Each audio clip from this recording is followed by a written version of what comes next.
Uma das atitudes mais difíceis para o ser humano é se colocar em equilíbrio, saber a posição exata entre os extremos, não ser nem radical e também não ser tão relativista em relação às coisas. É muito comum em momentos difíceis da vida, as crises que nos pegam de surpresa e às vezes até mesmo as crises anunciadas, mas para as quais nós não conseguimos nos preparar devidamente, se é que é possível esse preparo devido. É muito comum em situações como esta nós cairmos ou num dogmatismo que tenta explicar tudo através de uma linha de pensamento radical, extremista, e considera os outros pensamentos errados, absurdos, e contra eles, às vezes até usamos palavras fortes, negativas, rejeitamos as pessoas que pensam de modo diferente.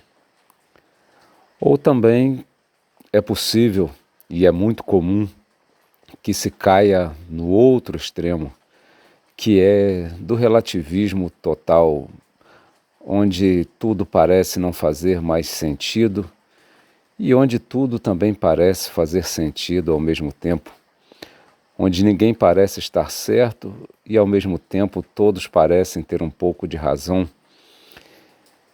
E aí passamos a respeitar o absurdo e ao mesmo tempo desprezar pensamentos racionais, equilibrados.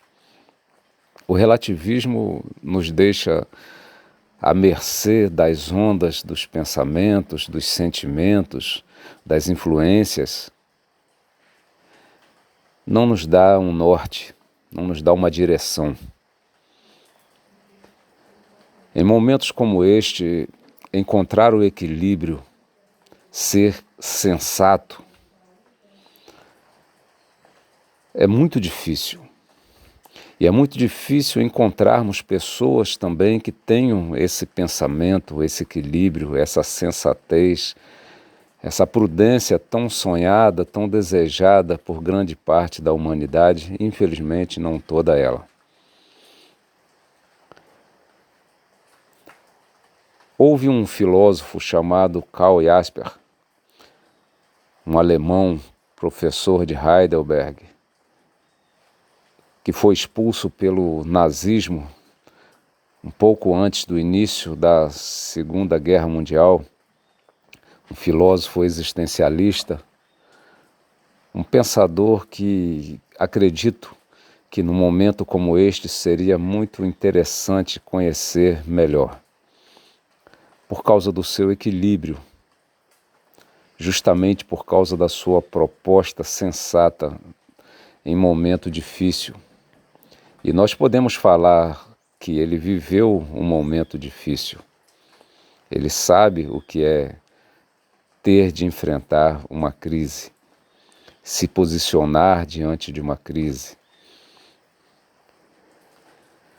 Esse filósofo Karl Jasper, sendo um existencialista, entende que o ser humano é um ser que vive uma realidade singular. Aliás, falar de ser humano no sentido existencial já não é uma expressão muito correta, porque o existencialismo enxerga o cada um, o indivíduo, porque nenhum de nós é igual ao outro.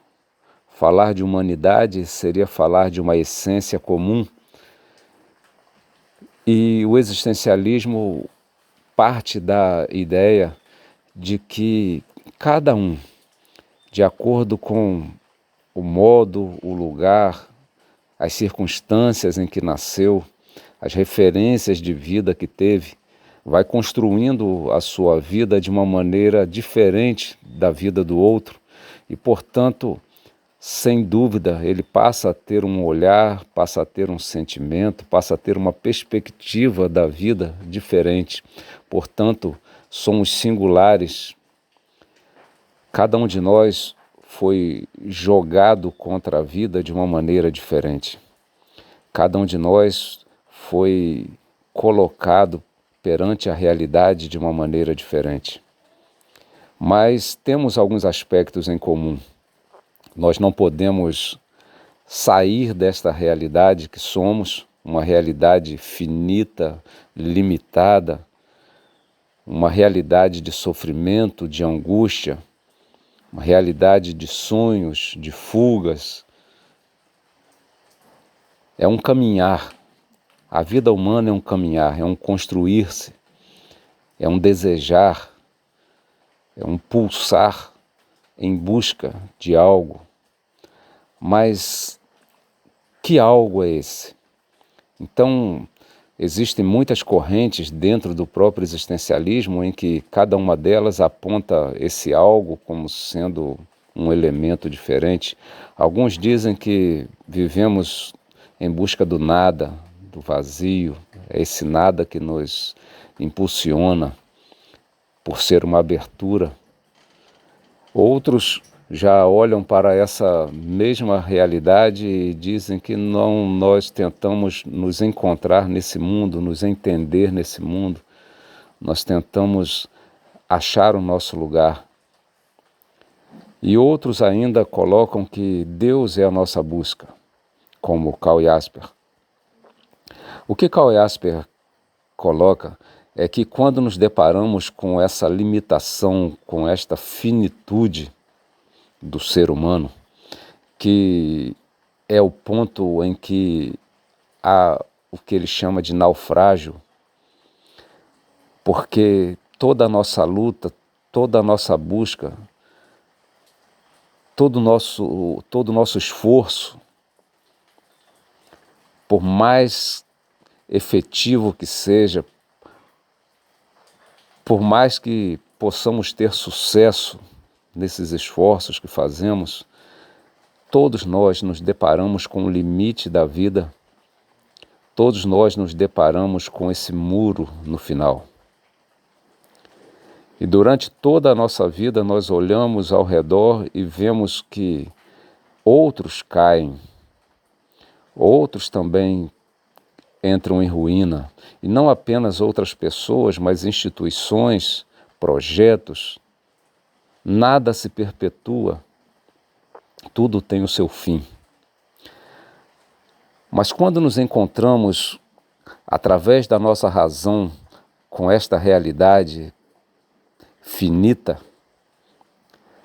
nós podemos entender então que há algo além de nós. Se nós não podemos ir além porque encontramos um fim, isto não quer dizer que o fim é o limite para tudo, mas o fim, o fim humano, é um limite humano.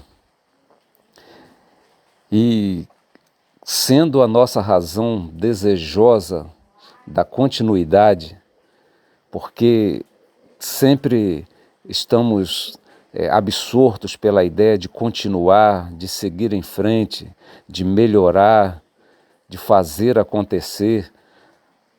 Percebemos que as coisas não estão acabadas e precisamos então dar continuidade a elas.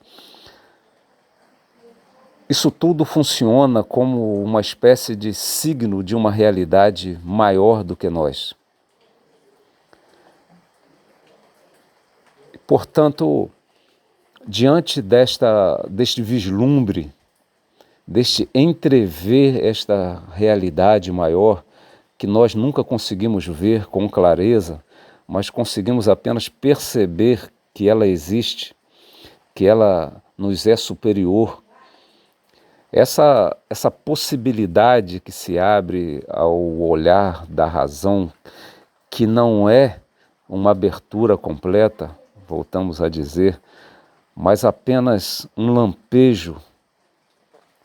Isso tudo faz com que o ser humano tente interpretar isto que ele consegue ver apenas por frestas. E então, cada um, a partir da sua vida singular, tenta buscar a verdade a respeito do que está além dele, ou do que é além dele. Que realidade é esta além dele?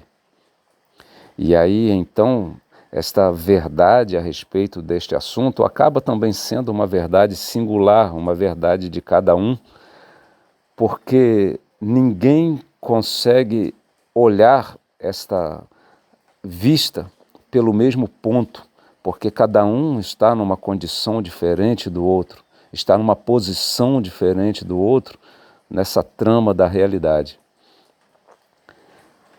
Mas o problema do ser humano, que Karl Jasper põe, é que ninguém deve, porque tem uma visão relativa desse além da finitude, achar que essa sua visão é a visão verdadeira, que todos os demais estão errados.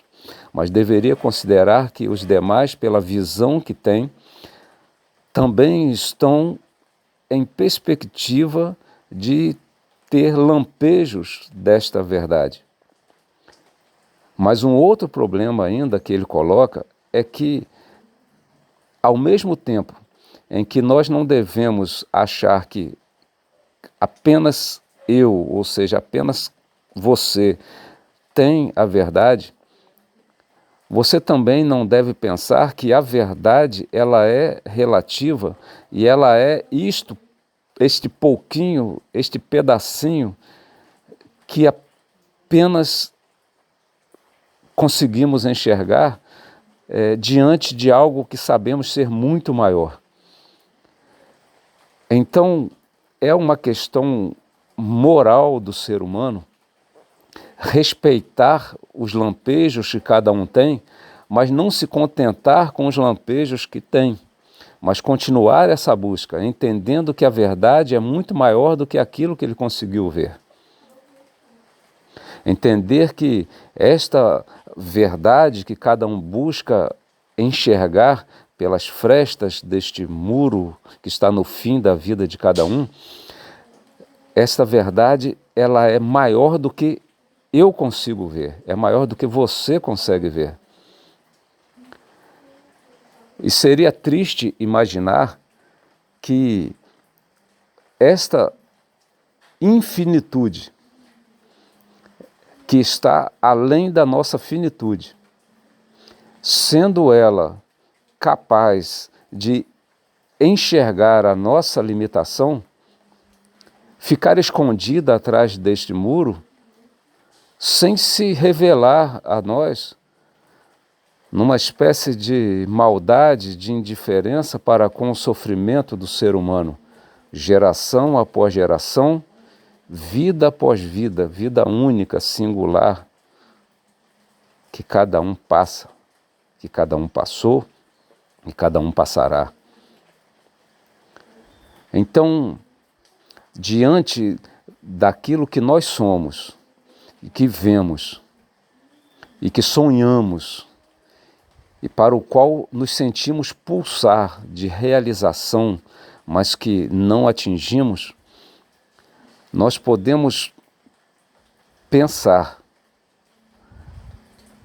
nesse ser, e aqui, quando nós falamos ser, nós podemos entendê-lo não apenas num sentido simples que a palavra traz, de uma entidade, de alguém, mas também podemos e devemos entendê-lo como sendo essa essência desse poder, deste fator que é muito maior do que nós e que, embora nós não possamos conhecer perfeitamente, mas é sobre ele que nós podemos existir, porque o finito, ele existe dentro da infinitude. Toda a realidade está fincada sobre uma realidade maior que ela mesma. E então, seria possível que este ser que é eterno, que é infinito e que é então tudo aquilo que é vida, mas é vida potencializada ao seu máximo, e o máximo aqui sem limite, porque o fim é justamente aquilo que não é vida, aquilo que luta contra a vida. E a vida, ela se dá justamente naqueles aspectos que são positivos. Se nós pensarmos então que esta vida que é maior do que a vida minha, sua, de cada um, ela se esconde de nós, ou se esconderia de nós, se ela realmente é vida. E se ela se mostrou a nós em algum momento da vida, ela só pode ser aquilo que há de perfeito, aquilo que há de melhor, aquilo que há de sonho em nós, que nós não temos, mas desejamos ter. Você pode pensar em algo, ou alguém, ou num ser. Escolha aí a expressão que lhe for melhor diante da fresta que você consegue olhar, mas tente pensar em algo que possa ser superior ao amor de alguém que vem e morre por seus inimigos para dar aos seus inimigos a chance de viver, a chance de amar, a chance de ser transformado. É importante que você pense que se algo é maior do que nós, não é o mal. O mal é nosso. Mas esse algo que é maior do que nós é amor, é vida. Mas não uma vida indiferente, mas uma vida que se importa, uma vida que se revela, e que se revela em respeito ao pensamento de cada um, de acordo com a vivência que cada um tem, de acordo com a experiência que cada um tem, mas que ao mesmo tempo se mostra e se revela para ser compreendido além da experiência, através de novas experiências, de novas aberturas, de novas frestas. Qual é a realidade pela qual a sua vida pulsa? O que você gostaria de encontrar após este muro no final? Onde você gostaria de ancorar após o naufrágio? Haveria um caráter melhor que o caráter de Cristo, para o qual você gostasse de ir? Cristo é o único porto seguro, garantia de liberdade, garantia de vida, garantia de amor.